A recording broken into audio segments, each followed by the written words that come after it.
There you go.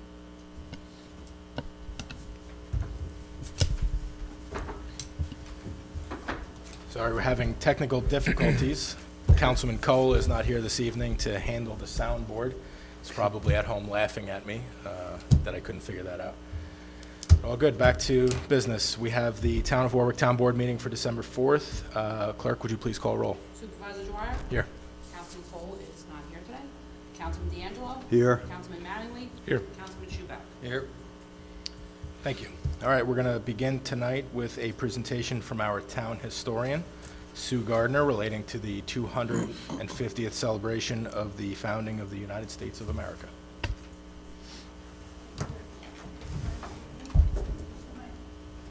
Just press the button. There. There you go. How's that go? You're okay. You good? Okay, all right. Mr. Cole wanted me to come and give you guys a summary of what we kind of been working on. The 250th committee is very informal. Anybody can come that wants to come and help with trying to coordinate events throughout town. And we've been meeting quarterly this year. New York State has given us guidance to enhance the celebration by bringing forward less well-known people and events and highlighting local contributions. As you may know, Warwick's founding generation has been researched by myself and many volunteers of the Friends of Haythorne for 25 years. The result is that we know a lot more now than we did before, so it's a very rich revolutionary heritage. We developed a logo which combines the name of the town and an image of the Great Chain that blocked the Hudson.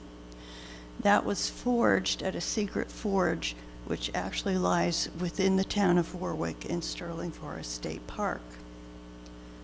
Joanne Ward coordinated a logo design contest for high school students, and those awards were presented at the Village of Florida meeting last night. All of the winners were from SS Seward Institute. We did do, just completed the map of selected sites within the town. One version, the display version, is over in the corner here, and we'll place those versions at different places around town. The map is for sale. We've distributed copies to all the officials in town, and we will get copies into the social studies teachers' hands in the next couple of weeks so that they have those little capsule histories of so many wonderful stories. So that map wouldn't have happened without Mr. Cole's help, so I want to acknowledge that he's really been the mover and shaker with making sure that that happened. So we also want to do signs with that logo on selected places around town for next year. And fortunately, we've heard that our wonderful DPW has a sign machine that can help us with that. And that will bring kind of a fresh pop to some of those things that people drive by every day but no longer really notice. So historical markers in a few places, we'll put them there. They will have a QR code on them that goes to a website that has all the information about Warwick in the Revolution that corresponds to the stories on the map on the website, so that's available to anybody that wants to use it. We did advertise it some to the teachers, and over 400 hits were on that website just in 1 month, so somebody's going in there and learning, so that's very good. Deborah Sweeten has almost completed her 5-year-long project to try to locate the records of the men who served under John Hathorne. She's been just going through every bit of old document she can find, and she can read 18th century script really well at this point. She has found over 2,000 men who served in the Revolutionary War who say that that gentleman was their commander. So that's a lot. The calendar for the year, as I understand it, will be kicked off at the reorganization meeting by the town supervisor with a proclamation. We'll install a new historical marker in Dutch Hollow One of the stories rediscovered is the murder of one of the militiamen by a loyalist gang in Dutch Hollow. So we want to make sure we commemorate that. So this winter, that new historical marker should go in. We've just been able to confirm that we can have a Warwick Day at Sterling Iron Works on March 21st. So that will be a special day to talk about the Great Chain and about the role of the Sterling Iron Works in the Revolution, and try to get as many Warwick people over there as we can. As you may know, a lot of people that live in Warwick don't even really go over there or realize it's part of town. So we'll have some kind of events over there. The 3 libraries in town are coordinating series of programs, so they're all talking to each other and making sure that we spread all these things to help people learn about the Revolution throughout the town. And I will be assisting with further development of the Patriot Path at Memorial Park. That's something that's been in process for a while, so I told them I would help them with that. And then further, a few more events. In February and March, we're going to have a watch party for the Ken Burns series, the new series at the Wisner Library. May 17th will be Founders Day, as usual, at the General John Haythorne Historical Site.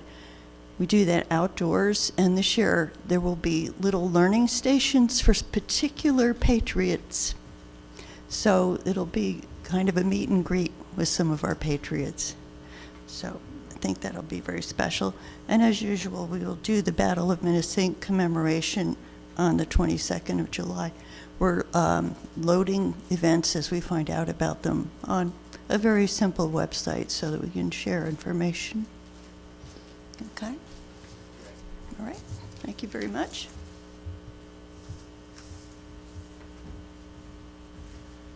Thank you, Sue. I'm sorry that I had to get up in the middle of that. The technology thing doesn't extend all the way over here, so I have to keep walking back and forth, unfortunately. All right, our next presenter is going to be Kevin. You have a Eagle Scout presentation to make? Great. Tough act to follow with Sue going over all this great historical and celebratory stuff, but I think you'll be able to up to the task. Just state your full name for the record, please. I'm Kevin Stazo. Spell that, please. What? Spell that, please. Kevinstazo. T-A-O. Zio. Yeah. I'm part of the Boy Scouts, so Troop 121 Greenwood Lake. I'm here to present about my Eagle project that I would hope to do. So I plan on making 2 dugouts at the CVS softball field in the town of Greenwood Lake, and I think that would be beneficial for the town because a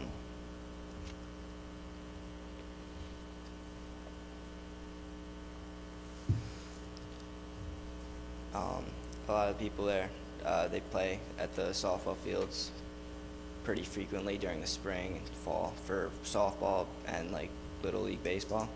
I think that it would be a good help to have dugouts there. The top of them can help in the sun when it's hot. It could give the players a place to keep for the team to be to stay during the game, to keep their equipment organized.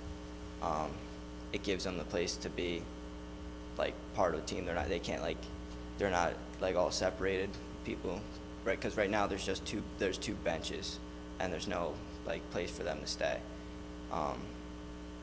And if a foul there's not much protection. Also, there's just one fence in front of them, so fly balls can come up and come on the other side of the fence. So I think that it would be a good help to have the dugouts there. I agree. Dugouts are necessary at every baseball field, and the one in particular you're referring to is at Winstanley Park. There are no dugouts there now. It's just benches next to the fence, so kids can roam around, non-players can be interacting in there. It's not the way that it's designed to be. I happen to think that it's a great project and one that is needed in our parks. Can you just describe how you'll go about fundraising and doing the work to get it done and what it'll look like, maybe what the material will be? Okay, so fundraising, I was planning on doing like a GoFundMe, like, so I have access to social media. That's one good thing I have now. Like, one tool I can like make posts about it, send it out so more people throughout the town and just anyone can see it. I can make flyers and put those up in like local areas, like bulletin boards. A recent Eagle project in my group, they put a town like I don't know, it's like a town board, like a bulletin board in front of the field. So I mean that you could put flyers and ads out there. People will see. Like I could put like who I am and what my goal is, and then for materials and like things that I would need, I was gonna use like make a concrete base and use like 4x4s put up, and then do like metal wire fencing to go around, and put a metal like sheet on top for the roof, and that's pretty much how I have it, like the design based off of. I have pictures too if you guys would like to see them on my phone. You have it with you? They're on my phone because I couldn't print them out, but they're from the old Chester High School. Yeah, They're just pull up one rendering of one photo that you can, and you can show the board. Oh,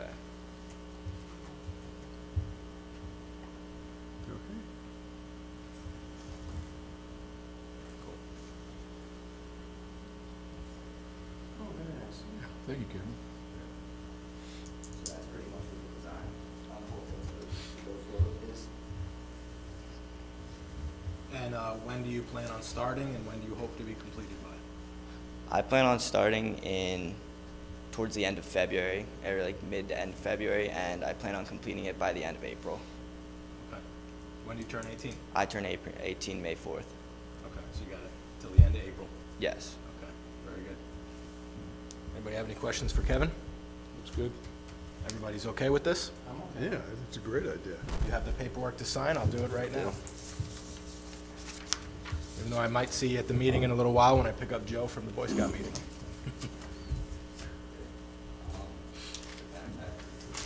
Okay.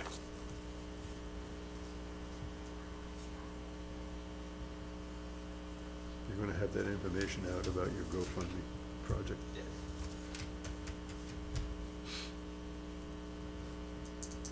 All right. Keep me posted as you progress. Thank you very much. All right, thanks a lot, Kevin. Good work tonight. Thank you. All right, I'm going to keep the video facing the podium just for about a minute while we go through this. I make a motion that we approve the meeting minutes from November 20th, 2025. Second. All in favor? Aye. Motion carried. I make a motion that we pay all audited bills. Second. All in favor? Aye. Motion carried. Board's correspondence is listed. Any discussion? All right, we'll go right into reports of boards and department heads, beginning with Chief John Rader.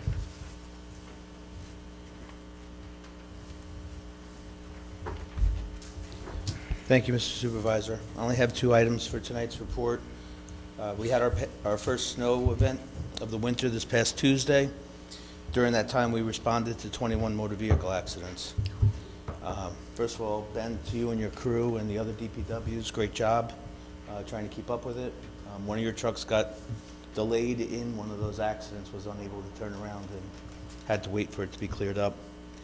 We want to remind our residents that during these events to try to avoid any unnecessary travel. If you must drive, please leave extra time. Keep parked cars off of the street to allow the DPW to have full access. And additionally, it is illegal to push or plow snow into the roadways. Secondly, our No Shave November finished this past Sunday. The PBA will be donating approximately $2,700 towards cancer research. And I'd like to thank publicly everyone in our department who participated in this initiative. That's all I have tonight, unless there's questions from the board. Nope, just want to thank you and the police department for the work that they did during the storm. Obviously, it was a busy day. Dangerous not only for our plow drivers, but dangerous for the police officers that have to be out on the road. So glad everybody was safe and did a great job that day. Thank you. Thank you. Commissioner Estorino.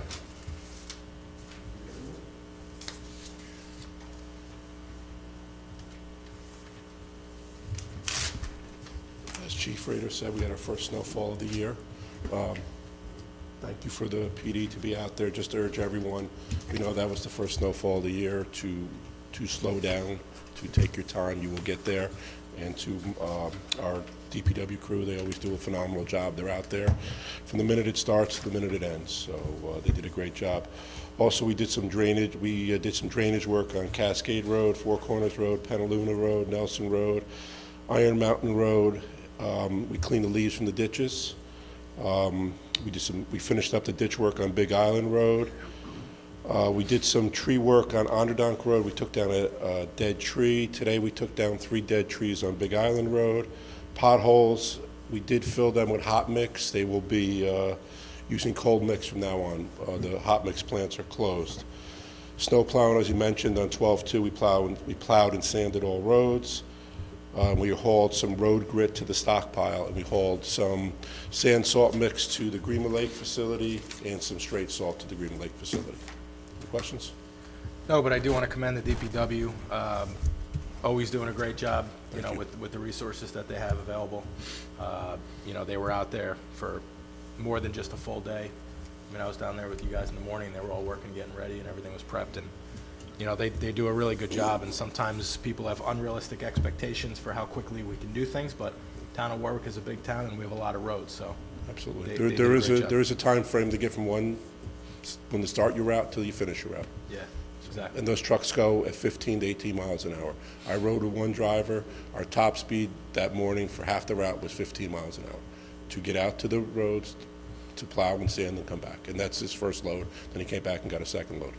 So, Any thank you. questions for Ben? No? Thank you.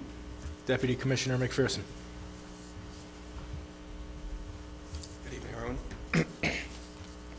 I have a short report tonight. Our guys are continuing to check plants and make the rounds 7 days a week. We are continuing to perform preventative daily and routine maintenance on all the equipment at all the plants.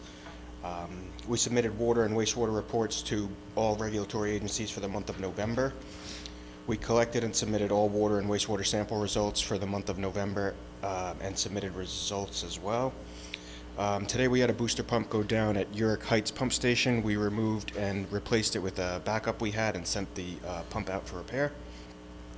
We excavated and repaired a broken curb box at Ferncliff Road in Greenwood Lake. We had our final water plant inspection for the year with the Department of Health at Wickham Village, which went well, no compliance deficiencies.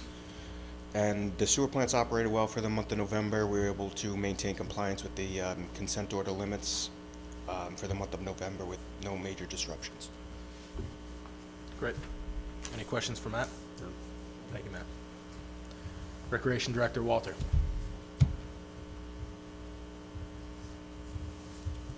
Thank you, Supervisor. So I guess the snow is a top story. So we did take the pickleball nets down off the courts, and the courts are covered in snow and ice, so they're not playable right now. What we do is we put some of the older nets into a bin on the court so that if we do get some warm weather and the courts are melted, no snow, no ice, and they're dry and you want to come out and play, you'd have to set up the net for yourself and break it down when you're done. So it's there in case we do get some warmer weather back in. Construction on the pools has slowed down. We're waiting for an inspection of the electrical work that was done. And then once that's complete, they should be able to start working even with the cold temperatures. The mix that they're using is for cold weather, and they also have ground heaters that go in before they shoot the pools with the gunite. So they might be able to shoot the pools this weekend, maybe. We'll see Sunday, who knows. The only requirement, this is Greg from Royal Pools, said as long as he can feel his fingers, he'll be ready to work. So, and then for events at the park, we have the Girl Scouts coming in next week. They're going to decorate the Christmas tree for us in the lodge. They do that every year. It's a tradition that they have, and it's really beautiful. We also found a very large menorah. It's about the size of me in a closet at the park, and it had a few broken arms on it, and 2 volunteers got together and repaired it for us and are painting it, and it looks beautiful, so that should be ready to go out soon too. And then we have 4 holiday parties planned. One of them is for a nonprofit organization in Warwick called We the People Warwick. They do a lot of great things in the community, and they invited other nonprofits to join the party and celebration, which I thought was really welcoming and warm of them. And then we have our police department holiday party coming up, which is a really nice event for all the officers and families, and a great way for us to say thank you for keeping us safe. And that's it for my report. Great. Any questions for Sam? Thank you, Sam. Switch it over.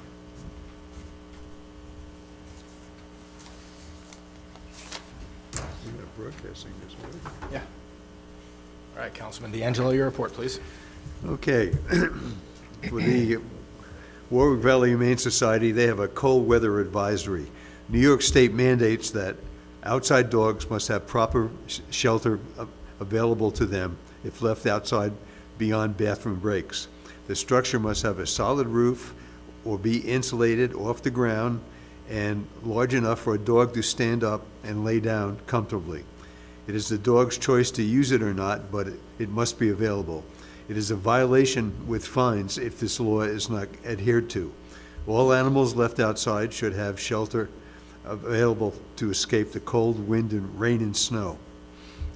They have a paw prints on the mountain this Saturday, December 6th, taking place at Mount Peter's tubing event. $39 for 2 hours of tubing, with partial proceeds benefiting the Warwick Valley Humane Society and some of the homeless pets that will be there.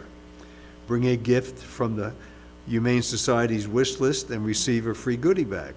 Come and celebrate Amy's 50th birthday with tubing and music and support from your local animal shelter. This is our last fundraiser of the year. Now, they have a wish list.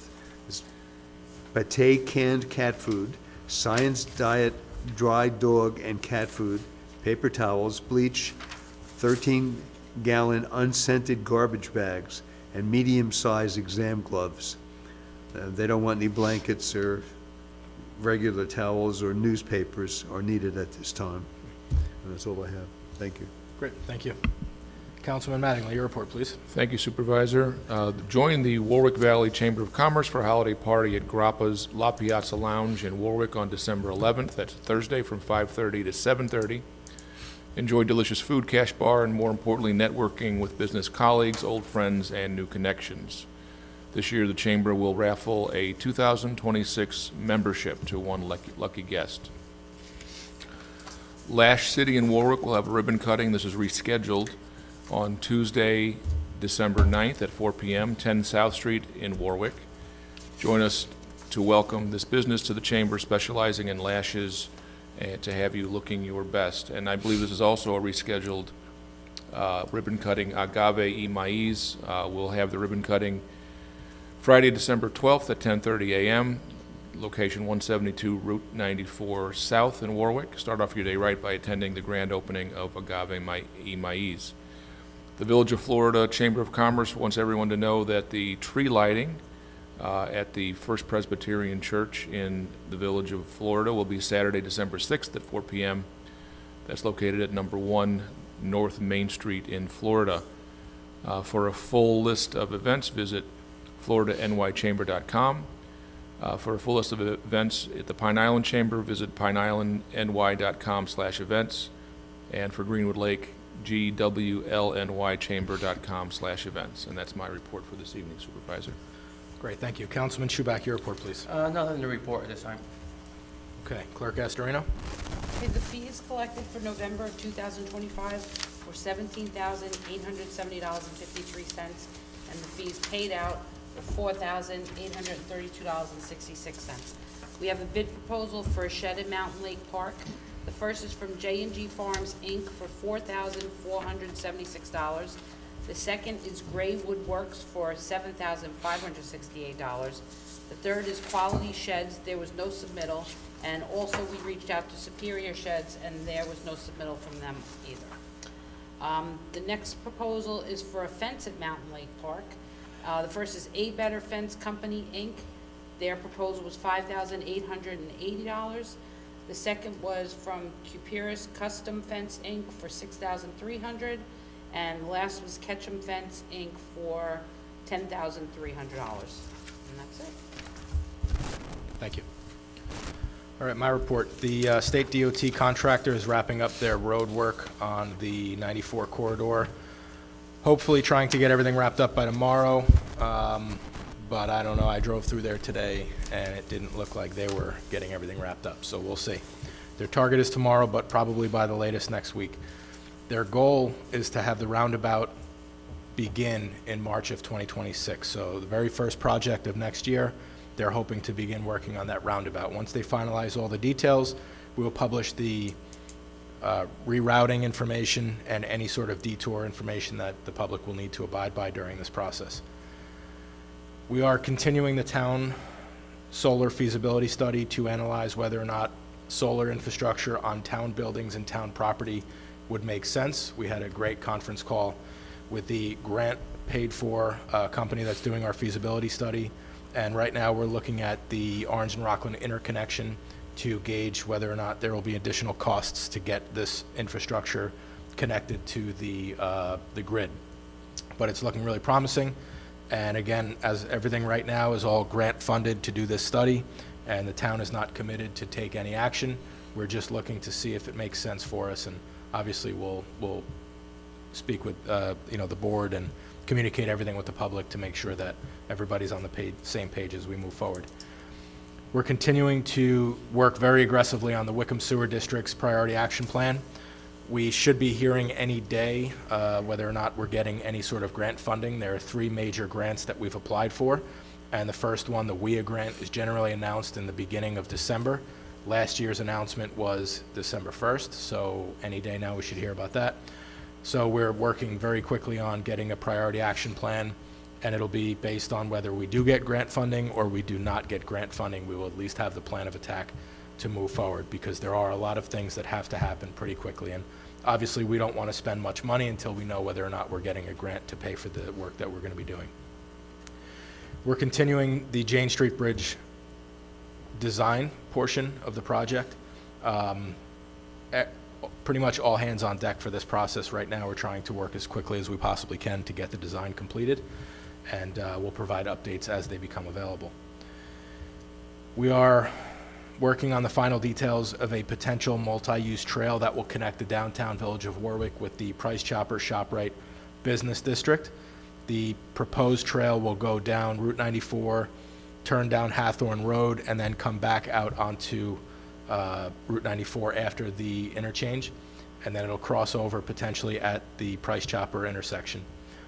This is a grant-funded study that we're working on right now, and we are hoping to apply for the TAP funding, which is a New York State DOT, basically a multi-use trail and mobility funding source that we have through New York State, and that grant application is going to be due in March, so we're working very hard to do this. We're really just at the feasibility phase right now. There's a lot of work that needs to be done. We will be going to the public once we have nailed down all the details of this project. But again, we're not committed to doing anything. We're just really looking at whether or not this is a feasible project and if it will make sense for the town.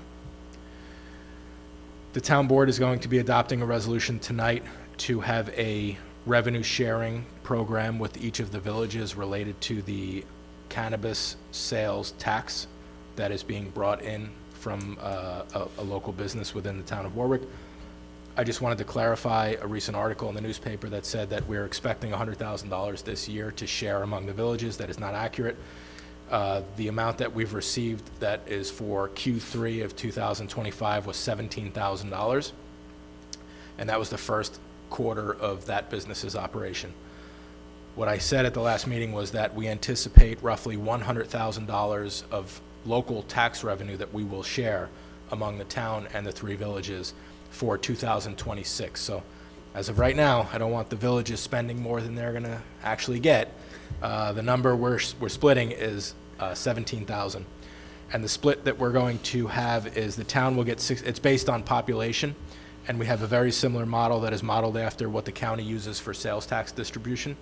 And the town will have 65% based on population. Village of Warwick will be 19%, and the villages of Greenwood Lake and Florida will both be at 8%. So we are committed to sharing those tax resources to our local villages. They have opted out of retail sales of marijuana, and we feel that since the town of Warwick has opted in 2 particular zones, it's a good thing to do to share with the village this tax revenue. And I appreciate the board's support in doing that, as I'm sure the villages appreciate it as well. One final update, we have the Battery Energy Storage Code Committee, that we've formed a Battery Energy Storage Code Committee to evaluate looking at the town's current battery energy storage system code and making improvements based on feedback from the fires that we had in 2023. A lot of technology has changed. It's very unfortunate that the town of Warwick had 2 out of, I think, 3 or 4 of the fires across the state. So there's a very sour taste in a lot of people's mouths. That's why we're not rushing through this process. We have a moratorium in place, and we have a very robust committee that is formed of planners, members from NYSERDA, members from our Climate Smart Committee, engineers, you name it, planning board members. So we're going through this very thoroughly. We do feel that we have to allow battery energy storage systems in our town. We want to make sure that it's done very carefully, and that the residents are protected from any potential impacts that they may have. But we understand that based on the climate we're living in, where the state is forcing us to go with electric over natural gas. Fortunately, they did just change that requirement for 2026, where originally you would have to put all electric appliances in a house starting 2026. They stepped back a little bit on that, but we know that it's coming down the road. They've basically said that that's going to happen. So electricity is going to be required more so in the future than ever before, and they've shut down Indian Point power plant. So, you know, it's really, we're struggling to keep up with the electricity demand. So battery energy storage sites are becoming more necessary as we move forward, and fortunately we believe the technology has improved drastically. So we will have updates as we move forward, but this will be a code change, so there will be public hearings involved in this. There will be proper notification to the public, and the public will have an opportunity to speak and comment both in favor or against the proposed changes that we're making, and we look forward to that process continuing. That concludes my report. At this time, we'll open it up to privilege of the floor on any agenda items. Okay, we'll go right into new business and resolutions. Motion to authorize the supervisor to sign an intermunicipal agreement by and between the town of Warwick and the town of Wallkill for administration and consulting services for its dial-a-bus program services from January 1st, 2026 through December 31st, 2026. Second. All in favor? Aye. Aye. Motion carried. Motion to authorize the supervisor to sign a inter-municipality agreement with the town of Wallkill for our dial bus dispatching, scheduling, and head bus driver duties from January 1, 2026 to December 31st, 2026. Second. All in favor? Aye. Motion carried. Motion authorizing the supervisor to sign a work agreement addendum with Transportation Manager Jennifer Crover for administrative and consulting for the town of Wallkill dial-a-bus system from January 1, 2026 through December 31, 2026. Second. All in favor? Aye. Aye. Aye. Motion carried. Motion to schedule the 2026 reorganizational meeting for the town of Warwick on January 2nd, 2026 at 1 p.m., located at 132 Kings Highway, Warwick, New York. Second. All in favor? Aye. Motion carried. Motion to adopt a resolution granting permission to the following applicants to serve alcohol at the town, Warwick parks, rental facilities. All applicants have filed a certificate of liability and liquor liability in the town clerk's office. And it's We the People at Mountain Lake Park, December 11th, 2025. Second. All in favor? Aye. Motion carried. Motion to amend resolution number R2025-359, accepting a bid from Valenga for temporary shoring at Mountain State Park from $10,000 to $23,500. $23,500? Yes. Second. $23,500. All in favor? Aye. Motion carried. Motion to accept a bid from A Better Fence in the amount of $5,880 for repairs to the existing fence and installation for a new fence around the wading pool at Mountain Lake Park. Second. All in favor? Aye. Motion carried. Motion to authorize the supervisor to sign an agreement with MHE Engineering for professional service related to Mountain Lake Park wastewater treatment system upgrades pursuant to SPDES and New York 0062448. Second. All in favor? Aye. Motion carried. Motion authorizing the supervisor to sign an intermunicipal agreement with the villages of Greenwood Lake, Warwick, and Florida to share cannabis sales tax revenue. Second. All in favor? Aye. Motion carried. Motion to accept a proposal for emergency electric repairs to the Arts Building at Mountain Lake Park from Skyward Electric for $14,895. Second. All in favor? Aye. Motion carried. Motion to accept bid proposal from J&EG Farms LLC for a 10-foot by 12-foot cottage-style shed for Mountain Lake Park for $4,476. Second. All in favor? Aye. Motion carried. I make a motion to allow Eagle Scout candidate Kevin Stazo to construct softball dugouts at Brian Bennett Field within Winstanley Park as his Eagle Scout project. Second. All in favor? Aye. Motion carried. All right, at this time, we'll open it up to privilege of the floor on any general topic. Do you want to wait for the waste knot, Michael, until we have it finalized? Maybe at the next meeting we'll do it, or do you want to talk about it? When? Now or the next one? The next meeting? Okay, great. All right, the next town board meeting will be Thursday, December 18, 2025 at 7 p.m., maybe preceded by a workshop as early as 5:30 p.m. I make a motion that we adjourn. Second. All in favor? Aye. Motion carried. Thank you very much for coming. The time is 7:44. Kevin is right.